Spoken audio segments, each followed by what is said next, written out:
Price be to God. Sister Priya Prabhakar heavens open மிஷன்லேருந்து என்னுடைய ஸ்தோத்திரங்களை தெரிவித்துக் கொள்கின்றேன். ரத்தம், ஏசு கிறிஸ்துவின் ரத்தம், the blood of Jesus Christ. இந்த ரத்தம் இன்றைய நாளிலே நாம் நிறைய பாடுகள் பட்டு நமக்காக மரித்த கர்த்தராகிய இயேசு கிறிஸ்துவை பாடுகளையும் அவருடைய வார்த்தைகளையும் பொழிந்த நிறைய வார்த்தைகளையும் இன்றைக்கு நாம் தியானம் செய்வோம் திருச்சபைகளிலே.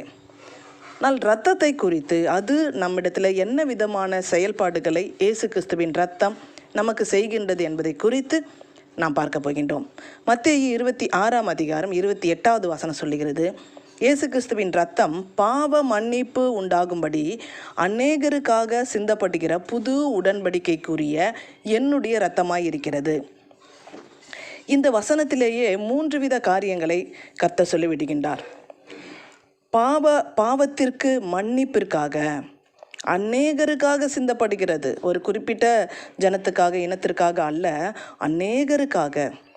அது மாத்திரமல்லாமல் இது ஒரு உடன்படிக்கை, இது ஒரு காவனன்ட், இது ஒரு புது உடன்படிக்கை. இந்த இயேசு கிறிஸ்துவின் இரத்தத்தின் மூலியமாக அநேக காரியங்கள், அநேக மாற்றங்கள் நமக்கு உண்டாகிறது.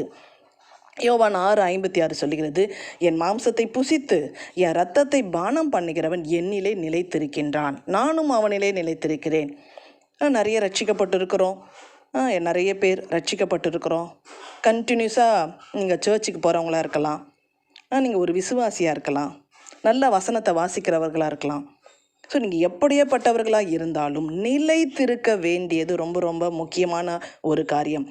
We should stay in him. அவருக்குள்ளாக நிலைத்திருப்பது என்பது இந்த இரத்தத்தின் மூலமாகவே நமக்கு உண்டாகிறது. அதை பானம் பண்ணுகிறவன் மட்டுமே நிலைத்திருக்கிறான். நான் நிறைய பேர் ஊழியத்தில் பார்த்துருக்கிறேன், ஞானஸ்தானம் எடுத்திருப்பாங்க, அதன் பிறகு எப்பயாவது சர்ச்சுக்கு போயிட்டு ராபோஜனத்தில் கலந்து கொள்வார்கள். ஸோ இந்த ரத்தத்தை பானம் பண்ணுங்கிற அந்த நிலவரம் அந்த அளவுக்கு மதிப்பு கொடுக்கறதோ, அந்த அளவுக்கு புரிந்து கொள்ளுதலோ இருக்காது. ஆனால் இங்கே பாருங்கள், இது ஒரு பாவ மன்னிப்பு, அநேகருக்காக சிந்தப்பட்டது, ஒரு புது உடன்படிக்கை. இதனால தான் நிலைத்திருக்கிறோம். இதை பருகாதவன் நிலைத்திருக்கவே முடியாது. இன்னொன்று, இயேசு கிறிஸ்துவின் ரத்தம் நமக்கு பருகுவதற்கு மாத்திரமல்ல, பாவ மன்னிப்பிற்கு மாத்திரமல்ல, அது பூமியிலே சிந்தப்பட்டது.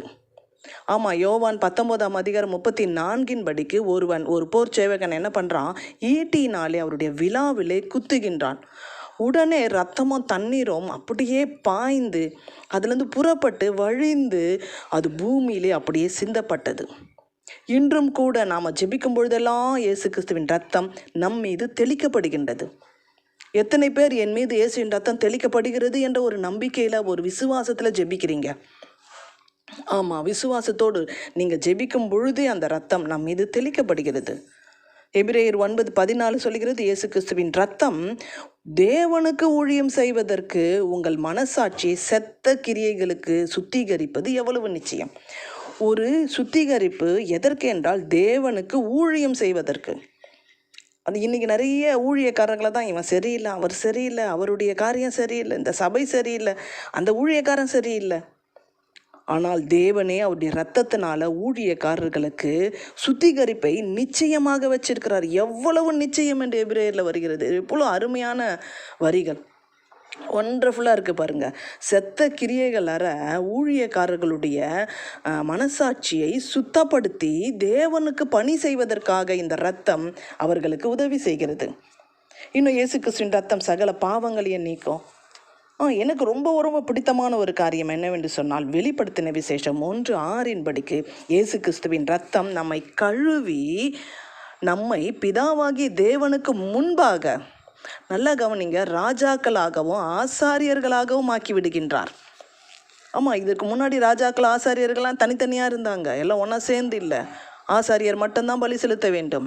ராஜா ஆட்சி மட்டும்தான் செய்ய முடியும். அவன் ஆசாரிப்பு கூடாரத்துக்குலாம் போக அனுமதி கிடையாது. எங்கே நிற்கணுமோ அங்கே தான் நிற்கணும். ஆசாரியர்கள் காரியங்கள் ராஜாக்களுக்கு வராது. ஆனால் இங்கே தேவன் இயேசு கிறிஸ்துவின் இரத்தத்தால் தேவனுக்கு முன்பதாக நம்மளை ராஜாக்களாக, ஆசாரியர்களாக ஆக்கி விடுகிறார் என்று சொல்லி, தேவனுக்கு மகிமை வல்லமை என்றென்றைக்கும் உண்டாவதாக என்று வெளிப்படுத்தின விசேஷம் சொல்கிறது. எனவே இயேசு கிறிஸ்துவின் ரத்தம் பாவத்திற்கு ஒரு மன்னிப்பு. இயேசு கிறிஸ்துவின் ரத்தம் பானம் பண்ணுகிறதுனால நிலைத்திருக்கிறோம். ஊழியம் செய்வதற்கு நம்மை சுத்திகரிக்கிறது. இயேசு கிறிஸ்துவின் ரத்தம் ராஜாக்களாக ஆசாரியர்களாக நம்மை மாற்றி விடுகிறது. இதன் மூலியமாக நீங்கள் இயேசு கிறிஸ்துவின் ரத்தத்தை பருகுவதற்கு ஒரு இன்ட்ரெஸ்ட் உங்களுக்கு வரணும், ஒரு வாஞ்சை உங்களுக்குள்ளார வரணும். சபைக்கு போக முடியலை, ஏதோ சுச்சுவேஷன், நான் முடங்கி கிடக்கிறேன், நோய்வாய்ப்பட்டு கிடக்கிறேன், அல்லது வெளியில் போக முடியாத நிலவரத்தில் கிடக்கிறேன், இயலாத கால்கள் இயலாத கைகள், என்னால் முடியலை, அல்லது முதிர் வயது, இதேனும் ஒரு சூழ்நிலை என்று சொன்னால் ஒரு டம்ளர் தண்ணி எடுங்க, விசுவாசத்தினால் அதை இயேசுவின் ரத்தமாய் மாற்றுங்க. அந்த இயேசு கிறிஸ்துவின் ரத்தத்தை நீங்கள் குடியுங்க. அதை பருகும் பொழுது நீங்கள் தேவனுக்குள் நிலைத்திருக்கிறீர்கள். தேவனுக்கு முன்பாக நீங்கள் ராஜாக்களாக ஆசாரியர்களாக நிற்கிறீர்கள். இந்த நாளிலும் கூட பாடுகளையும் எல்லாவற்றையும் வேதனைகளையும் நமக்காய் சுமந்து தீர்த்த தேவாட்டுக்குட்டி அவருடைய சமாதானத்தை நமக்கு வைத்திருக்கின்றார். அதன் மூலியமாய் கர்த்தரிடத்தை இன்னும் கிட்டி சேருவோம். தேவனுக்கு மகிமை உண்டாகட்டும். ஷாலோம்.